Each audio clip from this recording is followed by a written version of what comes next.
Good morning, guys. What's up? It's your boy Shayness, and we are up really early. It's about to be 7 o'clock, or it is 7, but we're here in Thousand Oaks, California for the 8th annual KDM Cruise, as you guys can see on the shirt. And it is just a sight to behold because it's not even time to roll out yet, but there's just like a ton of KDM cars. I'm parked over here, as you can tell, but like just to give you guys an idea, we have some ridiculous builds all around.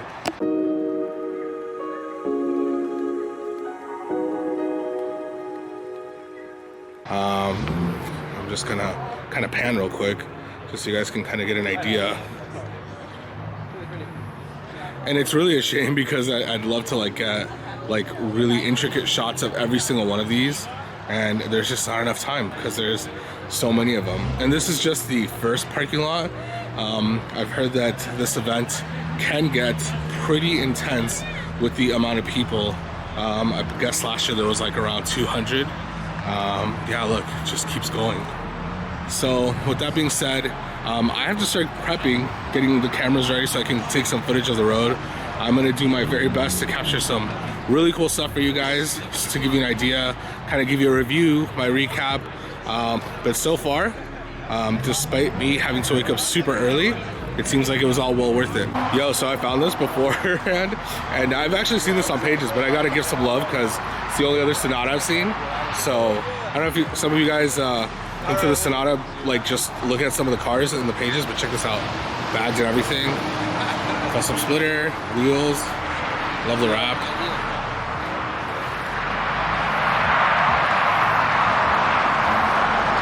Custom exhaust and rear diffuser. This thing is sick. I love it.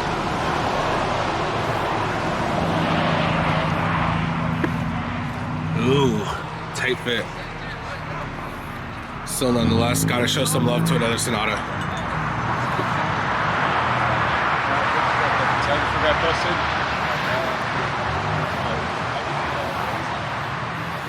More Sonata love.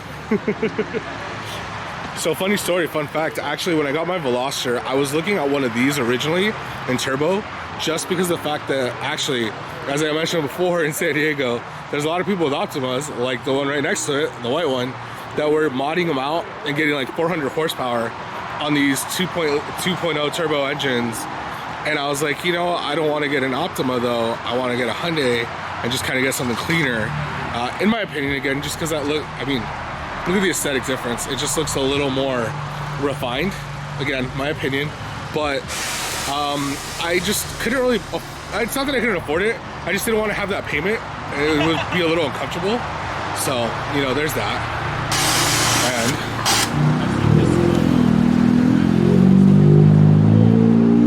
And it's so nice to see another Sonata out here. Yeah, this looks clean. Whew. Speaking of which, somebody made it out from San Diego. Got Gunther over here. Well, that's the name of the car. I'll throw the Insta on there so you guys can see it. But this one's actually really cool. This is actually one of the cover cars on 6th Engineering's website right now. And it's actually like a duo. She and her lady actually have another black matching Veloster, but kind of different theme. So it's really cool. They made the cover. Congrats to them. I dig it. Dig the purple wheels, dig the little anime aesthetics, and then the gold Mishimoto intercooler just pops. But my eyes just caught something in this parking lot that I want to share with you guys, so I'm gonna go over there real quick. Actually, I guess while I walk over there, just all the, you know, Veloster ends, Cool Kids Club, don't park next to us. You guys ain't legit. I'm just kidding. But let's walk over here. All right, so the newest addition to Hyundai's lineup, the Santa Cruz. But check this out. This one's already on wheels.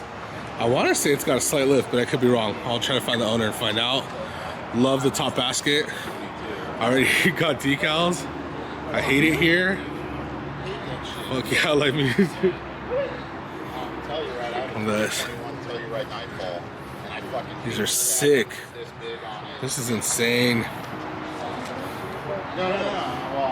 Love the color too, because I've only seen that like grayish blue paint job. So the black with the brownish bronze wheels just pop. The basket on the top looks super good too. Love this thing. This doesn't look I decided to come to the back so you guys can check it out.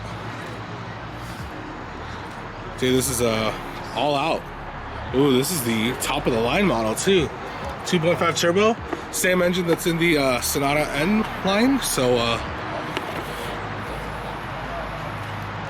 man, this is sick. I love it. Maybe I should, you know, add one of these to the staple, huh? What do you guys think? So we're about to roll out. It's hasn't even been that long, but I just was like walking around and meeting some of you guys and just getting a lot of like nice comments. So thank you guys that came up to me to say hi, because that's honestly the reason why I do this. It feels good. It's not like an ego trip or anything like that. It's nice to know that I was able to help out somebody by making these silly videos. So with that being said, we're about to start. I need to go get a copy of the route because I have no idea where I'm going. So yeah, let's do that.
Hell yes, just finished the KDM Cruise. It was a little shorter than expected, but I think it was just the perfect length, just because many of the people around here could probably attest we all need to go to the bathroom. But it was actually really fun. And the first thing I want to address and just knock out of the park is all the negativity from last year, just out the window. Don't even mark it on there, because there was no problems, no authority, no police attention, none of that.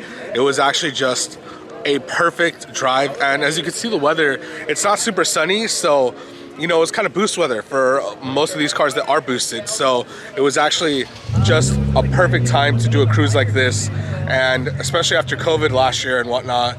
And like I said, the rumors from the stuff last year, if you didn't come out, you definitely missed out. But that's just good news, because that means for next year's 9th annual KDM Cruise, you know to expect safety, you know to expect fun, camaraderie, and just a bunch of awesome builds. This was honestly one of the coolest things that I've ever done, and I wish I would have done it sooner. It was so much fun. The end line actually held its own, especially putting it into sport mode. That 8-speed wet dual clutch transmission is just butter in the turns. The ECU, or actually I should say the transmission unit, the calibration, the tune on it is just exceptional. So if you guys are in the market for a Veloster N or a Elantra N with a DCT, I can vouch it is amazing. It will not disappoint, for those of you that thought it was a lesser option over the 6-speed manual transmission. But with that being said, I'm gonna go ahead and try to see some of the cars that I didn't get to check out at the beginning of this video. So let's see what's around here.